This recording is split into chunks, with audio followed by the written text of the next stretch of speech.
as usual, before we get into the conversation, I'm going to give you a few minutes to get settled, to let everybody know that Pleasure Pulse is on right now. So we'll take a short break and then we'll come back and get straight into our conversation this evening. Stay tuned.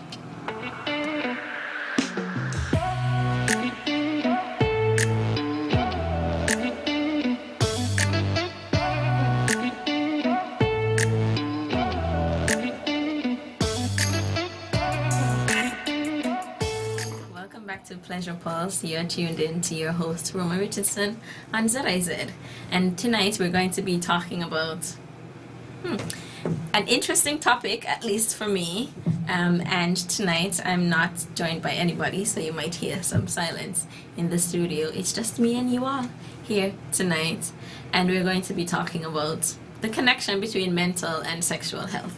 So I think we've discussed this topic, or these two topics, in a variety of ways already. As you know, May is Mental Health Awareness Month, and there have been like lots of education building, awareness raising activities that have been happening in May. And so I thought, as the last show for us to close out May, this could be a good thing to talk about. But tonight, unlike how we normally do, this is going to be focused on me, not in that kind of way, but in a way where I'm going to share with you some things that have helped me on my journey to improving and maintaining my mental and sexual health. So that's what we're going to talk about tonight. I hope some of the tips and examples and information I share is helpful to you, and as usual, I'll always encourage you to do your own research, do your own reading, talk to the people in your lives, find out about the things that work for you, because this is going to be a very personal conversation, as I mentioned. So first of all, what's the connection between mental health and sexual health? And for me, the reason that I got into talking about sex as a topic, talking about sex as a thing, is largely due to the idea and the feeling that sex is connected and intertwined in so many aspects of our life, including our mental health. So it's actually, the connection between the two things is very profound and very multifaceted. So there are lots of ways that those connections exist. So mental health influences or impacts sexual health, and sexual health impacts mental health as well. So first of all, one of the connections that exists between mental health and sexual health is emotional well-being. So there are certain mental health conditions like depression, anxiety, and stress that significantly or can significantly impact sexual desire, sexual arousal, and sexual satisfaction. I think we know that, first of all, sex doesn't happen in a vacuum. Sex is one of those things that exists or doesn't exist sometimes in a broader context, whether that is personal beliefs or attitudes towards it, societal beliefs or attitudes towards it, stigma around it, whatever is happening in your life, different kinds of things. But sex is very much like based in a context, right? So on the other hand, when you have fulfilling sexual experiences, those things can boost your mood and your overall well-being, and we can talk about that a bit more later.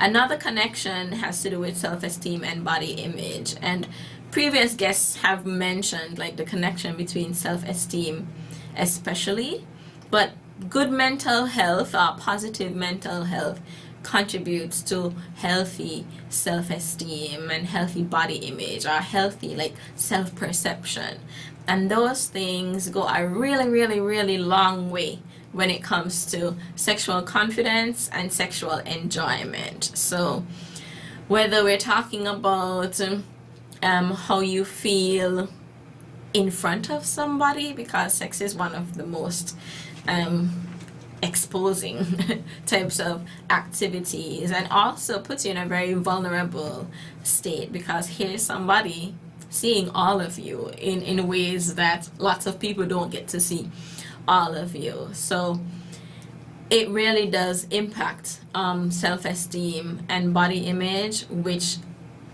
are crucial for sexual confidence and also sexual enjoyment. Now, on the other hand, of course, where there might be negative body image or low self-esteem, that can hinder or inhibit sexual desire and sexual performance, especially if you're not feeling comfortable and safe around the other person. Sometimes it takes some time to, get to that stage where you feel like you can fully let the person see you or the person see you, where you can leave the lights on, where you can be above the covers or above the sheets. But there's definitely a connection between those things.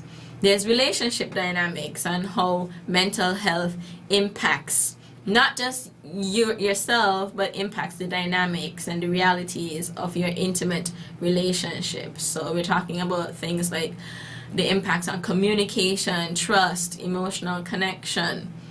And where you have healthy relationships, that can contribute to positive mental health and enhance sexual satisfaction. So maybe sometimes you need to think about, like, am I really going through this thing that I think I'm going through, or do I just need to leave this relationship? That's a good and important question that we should ask ourselves always. And I can get into it more, but I know for me, I have definitely been in situations where the relationship was having a devastating impact on my mental health, and it took a while to come to that level of honesty and awareness and recognize that the key to improving my mental health in this situation is actually removing myself from this relationship. So we have to be honest about those kinds of issues when they occur sometimes, especially if you find yourself, frequently needing breaks from the other person and things like that. It's just something to definitely look into if it's something that you're experiencing or have experienced in the past. And of course, like, there are some mental health conditions and stress too that can interfere with our libido and our sexual function, like our desire and our want for sex. On the other hand, when we have like pleasurable sexual activities, we can get those feel-good hormones released. And another way in which mental health and sexual health are connected is trauma and past experiences. And I think when Mrs. Watley was here, we talked a lot about the connection between those two things, as well as, past counselors who have been here, how negative sexual experiences can impact our mental health and our sexual well-being.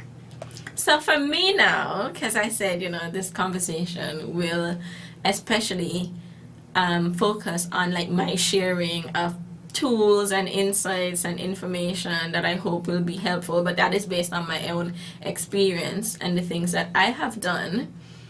So mainly the things that I have done that have helped to keep maintain my mental and sexual health. And of course, there's always room for improvement. So it is constant work. It's not like you're healed and you're done, or you're whole. Well, not whole. You're healed and you're done, or you're helped and you're done. It's constant and consistent work.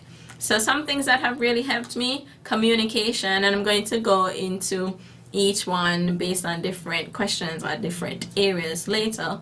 But communication, boundaries, self-care, therapy, health checks, exercise and nutrition, managing and reducing stress, and education have been some of the things that have really helped me to maintain and address my mental and sexual health. I think this is a good time to take a short break before we get deeper into this conversation tonight. So we will take a short break and we'll come back. You can use the break to get some water, get a little juice, reflect on what I've shared so far, and think about, for you, like the things that have helped you or that you think could help you addressing your mental and sexual health. So we'll take a short break, listen to some ads, and then we'll come right back.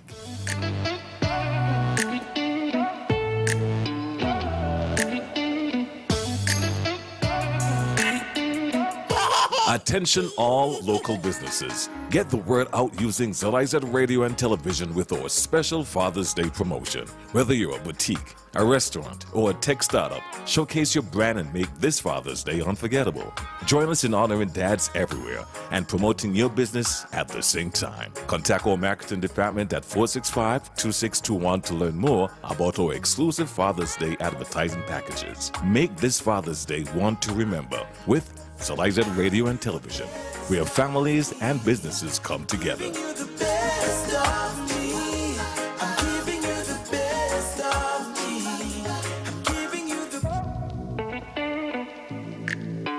Welcome back to Pleasure Pulse. You're listening to your host, Roma Richardson, on ZIZ. So far we've been talking about the connection between mental and sexual health. And I shared that tonight's conversation will especially focus on some of the things that I've done that have helped me to maintain and improve my mental and sexual health. So I summarized essentially like some of those, most of those things. So now we'll get straight into the conversation. So I kind of created some questions for myself. For us to guide, for us to follow, along this conversation. And so one of the things that I think about is striking a balance between maintaining mental health and nurturing sexual well-being. Because, earlier at the top of this show, I shared how those things can be connected.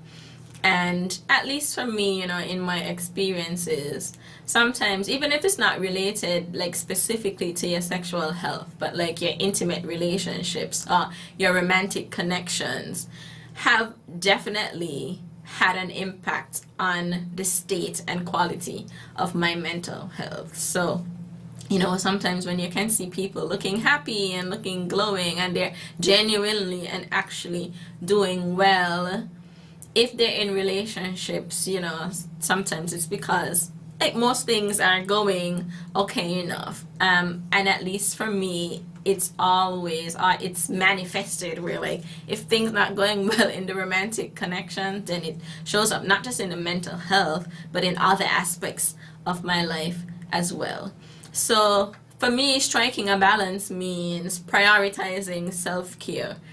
And prioritizing self-care practices. And one of the things that like we definitely don't want to do is like lose ourselves when we get into relationships, or like stop doing the individual self-work, and stop investing time into taking care of yourself as an individual person outside of the relationship. So some of the things that I have prioritized when it comes to self-care are things like exercise, adequate sleep, open communication. So this is one of those things where it's like not always. So like I was watching a video like last night about communication, and they were talking about the difference between like communication and effective communication, like successfully being able to talk with and engage with somebody else so that there is mutual understanding and so that there is like genuine hearing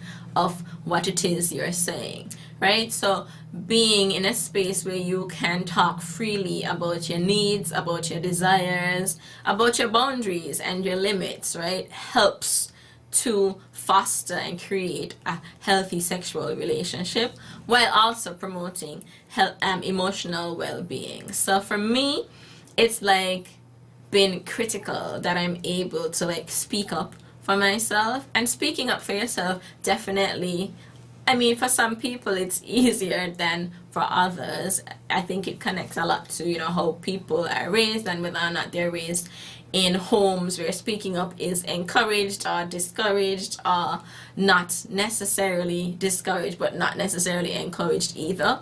So once you build those skills of being able to speak clearly, honestly, openly, and kindly and compassionately, it really goes a long way in promoting emotional well-being. Because for me, like, it's important that I feel heard in any kind of relationship, especially intimate or romantic relationships. So being in spaces where I could openly communicate definitely helped me a lot to feel better, like mentally.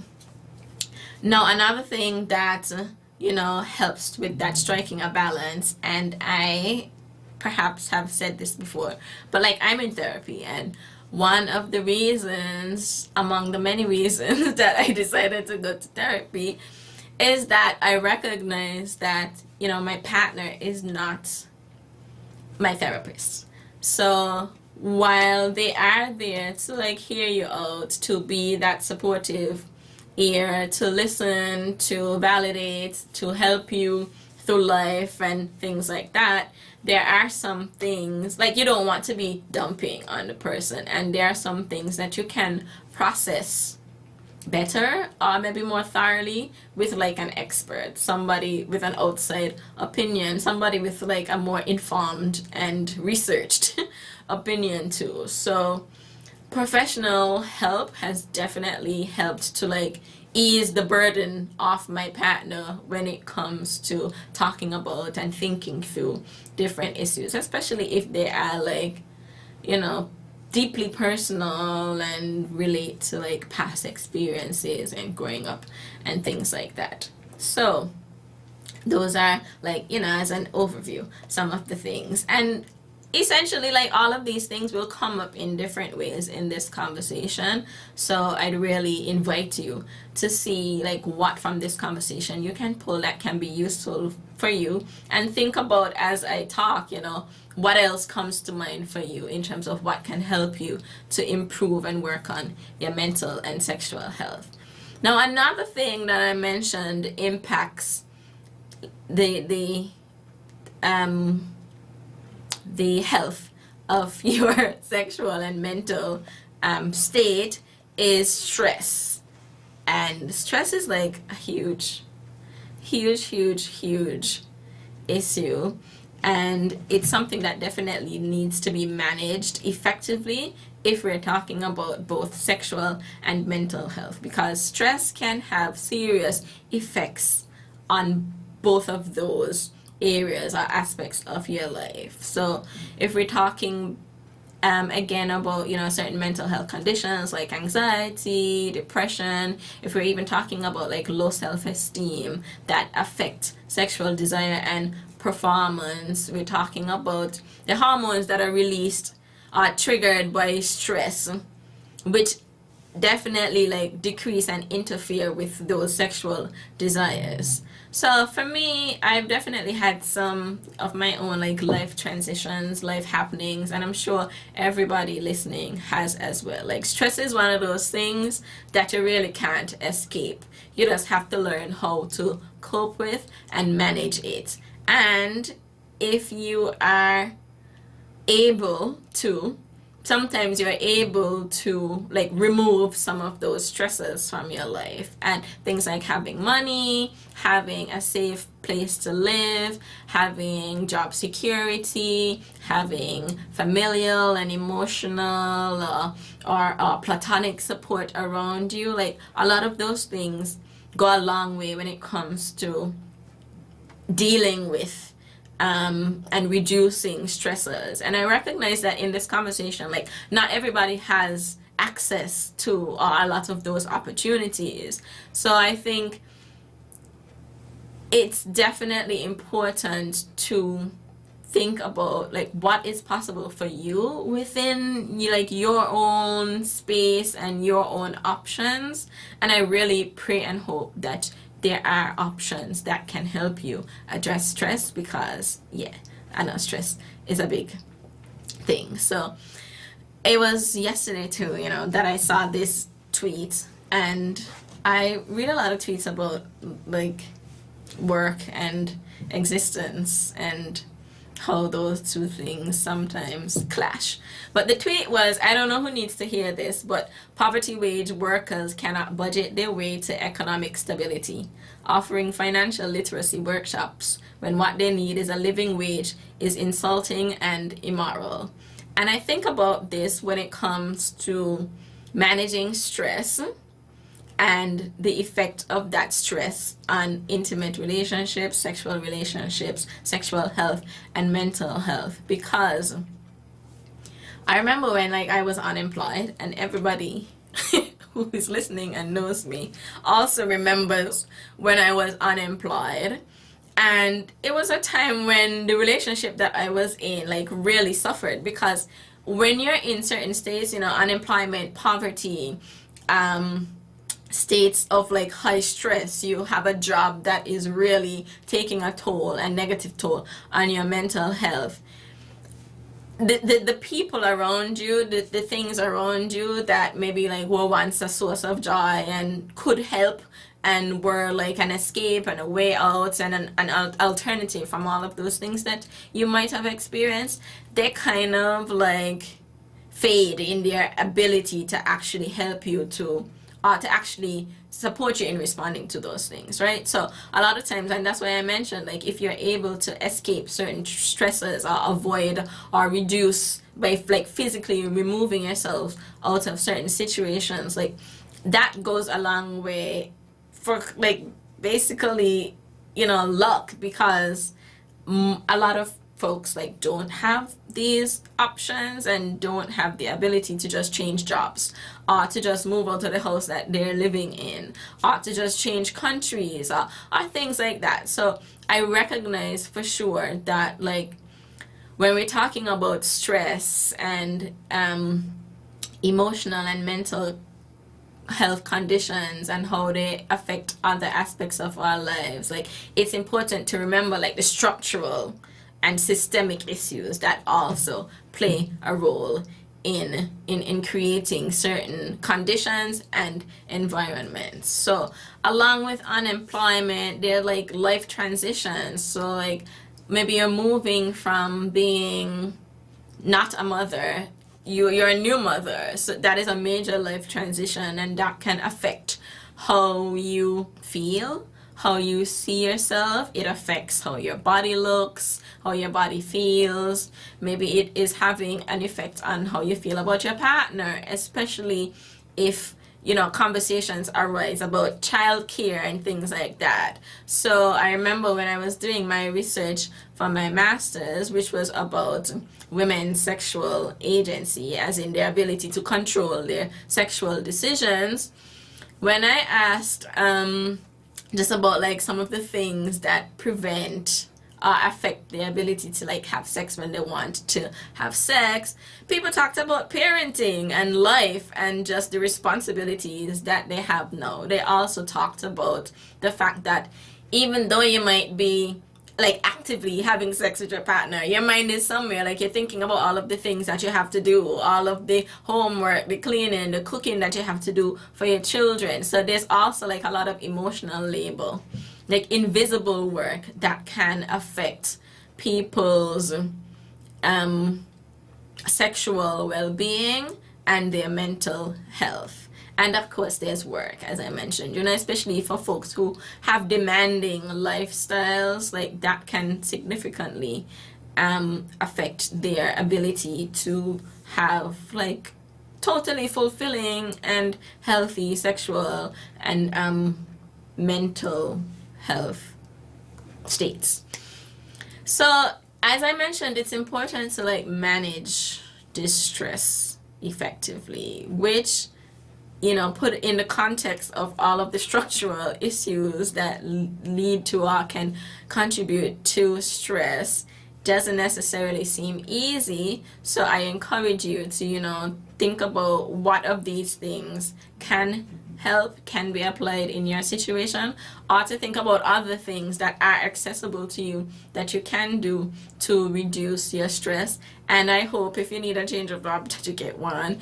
If, you know, those structural things, is like, yeah, we will simultaneously work on that. So one of the things that you can do is and that I've done is like stress reduction techniques. So I do deep breathing sometimes. Like sometimes I just take a pause and breathe, and that just helps me to really clear up some of those like heavy emotions, some of the chest beating fast, some of the some of that like nervous tics, and yeah, deep breathing kind of helps to like center and ground me.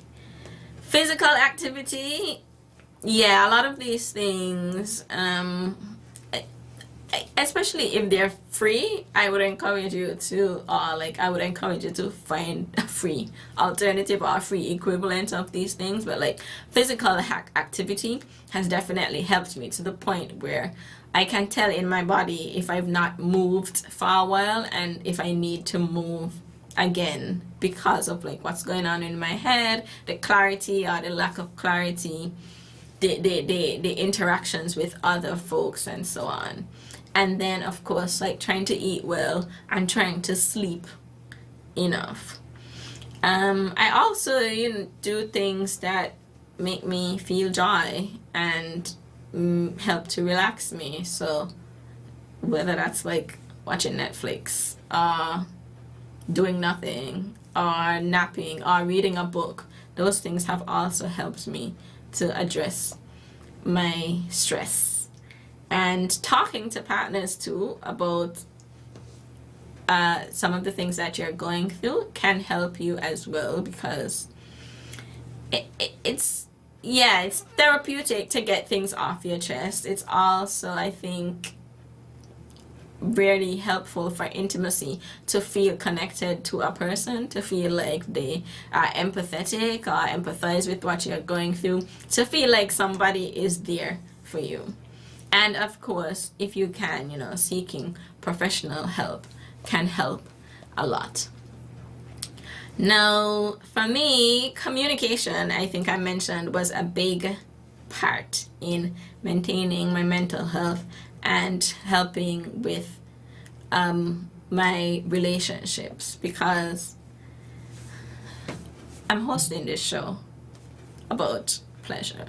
So I need to be able to talk about pleasure, and I need to be able to talk about it with my partners, with my friends, whoever is involved in that. And being able to, knowing that you're heard, and seeing a change, seeing what you are requesting implemented, helps a lot with the safety and the connection that you're building.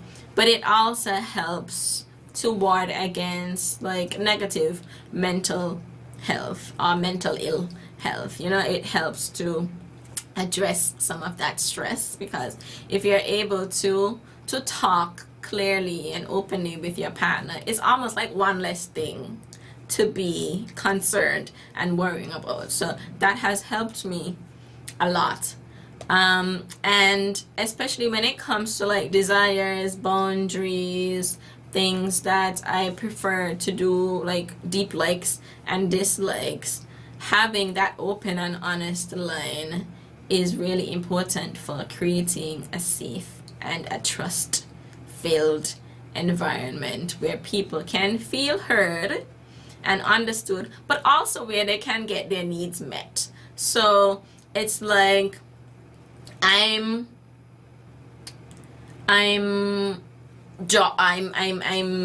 enjoy being able to talk about what I'm looking for, to communicate that, and to see that happen. Or if it doesn't happen, at least I know, okay, this thing, hasn't happened for whatever reason. It gives me an opportunity to reflect on the situation and to decide if the situation is one for me or if it's not for me. But it allows for at least that clarity to be there, that this has been communicated and it's not just in my head, it's not just assumptions, it's been clearly spoken. So that has helped me a lot. And as I mentioned, it also helps to build that connection, because what's more special than being heard? Is there really anything more special than being heard and feeling heard and seeing that you have been heard through somebody's actions? So we also, in communication, it's not just about, communicating or talking about your desires or your wants. Communication is also important to address conflict. So when there is that line of communication that is open, you can use it to raise something that maybe didn't go as hoped or didn't go as expected, or something that happened that you don't want to happen again, something that you have whatever concerns about, right? So it helps you to be able to deal with conflict better when you are able to deal with non-conflict, and when you have built like that foundation of trust and understanding, of active listening, and so on. So yeah, effective communication has helped me with emotional intimacy, with relationship satisfaction, or feeling good about the relationships that I'm in. Because I've definitely been in relationships where I have not been heard, or where it feels like talking about a thing is a bother to a person. And so when you find the opposite of that, where it's celebrated and like somebody feels like they can come and talk to you about anything without judgment and openly, that like really helps to deepen and strengthen that connection. And of course it contributes to both mental health and sexual well-being. So communication has been really key for me, and I think especially for people, because I don't have children, I don't have a husband, I don't live with a man, and I don't know what that's like. And so, but I do know and have grown up around people who have been in those situations, and I know how important, even from my like non-cohabitating, non-married, non-child free self, how even, like when like this spending a night, and let's say you decide to cook together, or you decide to do some kind of house-based activity together, the annoyance or the feelings that come from, I had to cook and I still had to wash the dishes, you've been playing that video game all night and I've been over here looking for some attention. There are so many ways that like resentment, certain types of feelings can brew in relationships, especially in ones that involve other people like children and so on, where there's like domestic labor, where there's household work, where there are responsibilities that are shared, where it's especially important for communication to happen. Because I've definitely seen relationships where it's like the woman feel like she doing everything, like she looking after the children, she cooking, she cleaning the house, she doing this, she doing that, and on top of that she is also working. And then the person expects her to come home at night and just be able to like fully invest and be immersed in the sexual experience, which is that really possible? So sometimes when you're talking about couple relationships, sharing the work helps to improve intimacy and helps to improve sexual desire. Because you can't be going on certain ways with me and expect me to want to do anything sexually with you. And I think like similarly, like the burden for domestic work and household care can't be on one person, and you're still expecting that person to maintain their full level of sexual desire to you. Like those things impact each other. So maybe sometimes like those of you like in relationships, especially if you live together, if things have been happening in your sex life, perhaps it is worth evaluating and looking into other aspects of your life, like the non-sexual aspects of your life, and doing an audit, like an intake, an investigation into what's happening there and what might be interfering with or impacting your sex life. Okay, so that's like an communication, because we need to talk about a lot of things. And we need to talk about how people are feeling when it comes to sex. We need to check in before sex, we need to check in during sex, and we need to check in after sex. And one other thing that has helped me with communication is like conversations after, like after an intimate experience, like talking about it, and not necessarily give me a pros and cons and writing a list, but how did this thing feel for you?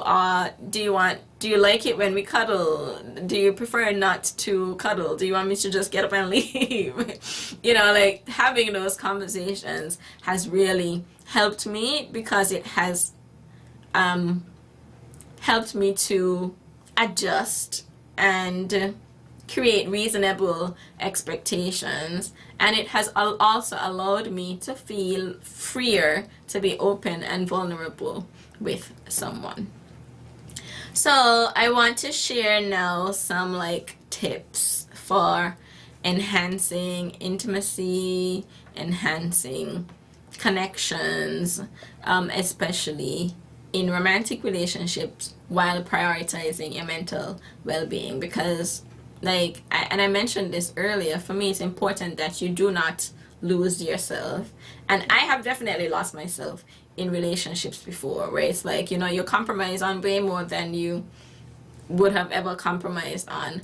But not just that, it is the nature of the things that you're compromising on, like things that are very important to you. You say, oh, okay, because you're trying to maintain the relationship or whatever it is, and also becoming unrecognizable to yourself. So for me, like prioritizing my mental well-being while still working on the relationship includes things like focusing on non-sexual forms of intimacy. So like quality time, hugging, kissing, holding hands, talking, reading books to each other, watching, like actively watching movies together and not like falling asleep, but like spending meaningful time with each other. Setting boundaries has also helped me to maintain myself in relationships, because it's very important for your partner to know like what are the things that work for you, what are the things that don't work for you. So for me, boundaries around like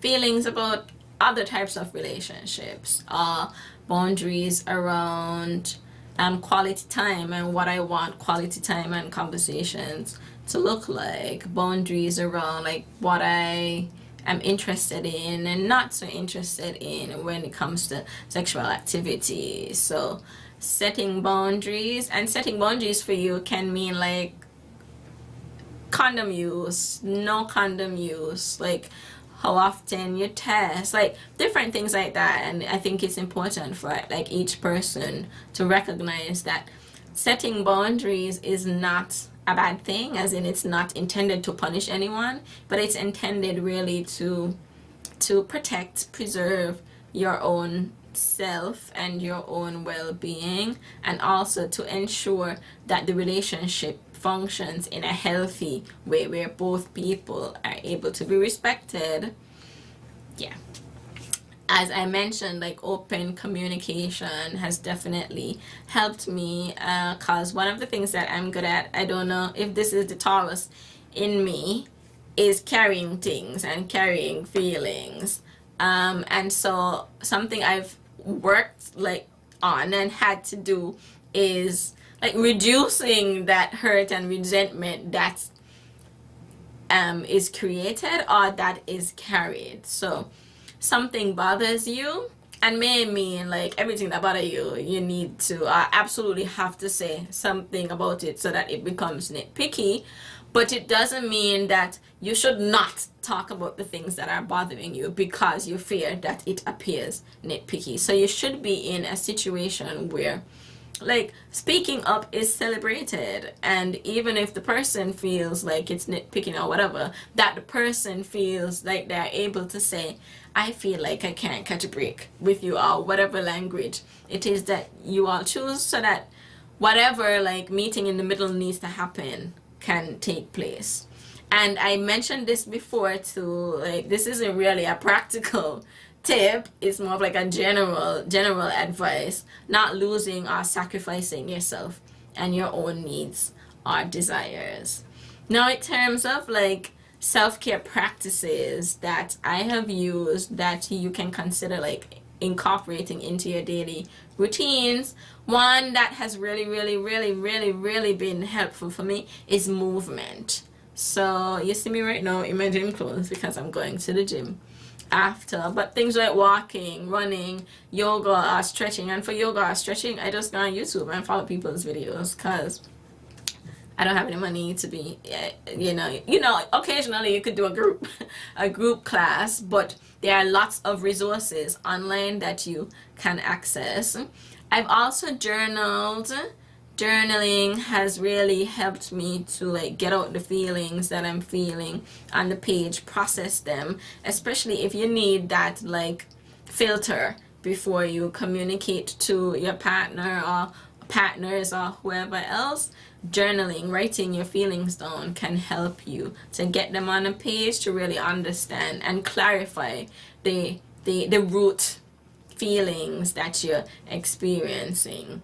And it can also help you like cope with difficult emotions, sometimes that you might not want to communicate to anybody. And creative activities have also helped me at different points in my life. So I remember when I was like consistently painting every Sunday afternoon, and this would be after going for a walk on Timothy Hill or somewhere down the Bay Road. But like painting, drawing, writing, cooking, playing music, these are activities, self-care practices that have really helped me to work on and improve my mental and sexual health. Another thing that has really helped me, and this isn't really self-care, but like health checks, like actually asking questions, like whether that is having a doctor, and it could be like a specialist doctor, like a gynecologist, or somebody who can answer your questions like related to your sexual health. A general practitioner can do that too, but being able to get often enough, and I should book one, pap smears, getting your STD test done, and knowing what your status is knowing what my status is like has helped me a lot. Being proactive about health care has helped a lot to like help me feel safe and secure when it comes to my mental and sexual health. And then finally, I just want to address or share some resources that I have used and that I still use that help me when I'm dealing with, or when it comes to mental health challenges or sexual issues or sexual health. So multiple guests have talked about the availability of counselors and therapists on island. So we have, of course, a counseling center which is free of cost, and there are some paid options if you go private. Therapy has really helped me because, and it's not necessarily like in therapy I talk about sex and sexual health, but talking about things like improving communication. How do I talk to my partner about X, or how do I talk to my partner about Y, have been especially helpful in improving my sexual health. So some other resources that are available: first of all, technology. So use the things that are accessible and like right there to you. So technology has really opened the doors for what we can access in terms of mental health and sexual health support and information. So Google is something I'd absolutely recommend. I also listen to a podcast, so some of my favorites, but that don't always or necessarily have to do with sexual health: Therapy for Black Girls, Balanced Black Girl, books. And I'm not really a self-help person, so you're not going to see me read Rich Dad Poor Dad or whatever the book name, and how to, the art of war and different things like that. But some books, self-help, depending on how they're written, I can really get into. So one of the books that I read that is like self-help that I really enjoyed was this book called Set Boundaries, Find Peace. You can look that up. I'm also reading this book on emotional intelligence called Emotional Intelligence. This is not self-help, but kind of self-community help, improvement, growth, togetherness, whatever. All About Love by Bell Hooks. Like, seriously changed my perspective on love in general, like in all its forms. Then, of course, there's social media, because I keep saying I'm chronically online. So I'm always online, and I'm always coming across things that are especially helpful and informative. But like YouTube, use YouTube as a search engine to find information about people, informed people talking about different topics related to mental and sexual health. I also use Instagram and TikTok, and I search them for different, search terms that I'm interested in. But some pages that I have really liked, Afrosexology, I think they're on a break or have shut down, but all of the content is still on their Instagram and on their website. I also follow Vagesteem. Zarina Isaac, who was here, also is on Instagram, and she shares a lot of sexual health content. There's also this page called Inner Work Healing, which is a Kititian British person, I think, who talks about sexual health and sexual well-being, and has really interesting perspectives on all of it. And finally, for folks who can access it, desire to access it, therapy. So like actual professional help to help you to deal with and cope with all of these things that are happening in life. Because remember, there is a connection between sexual health and mental health. Sex can positively impact mental health and the other way around. So we're talking about the hormones that are released when you feel good. We're talking about boosting mood. We're talking about feelings of closeness and helping intimacy, reducing stress, enhancing self-esteem, improving sleep. Like all of those things work together to create this healthy mental and sexual beings that we are, right? So I definitely don't take for granted the connection between those things, and I encourage you to think more deeply about it, to think about the things that are happening in your head that might be impacting your what's happening in your body, that might be impacting on what you do with your body. I also encourage you to think about the physical things that are happening that are having an effect on your mental health, because, and this is the message that I'll leave you with, one of the biggest game changers are major impacts on my mental health when it comes to sexual health or sexual activity was knowing that it's important to have sex with people who like you and not have sex with people who don't like you. And I don't mean romantically necessarily. I mean people who celebrate you, people who like the person that you are, people who value you as a human being.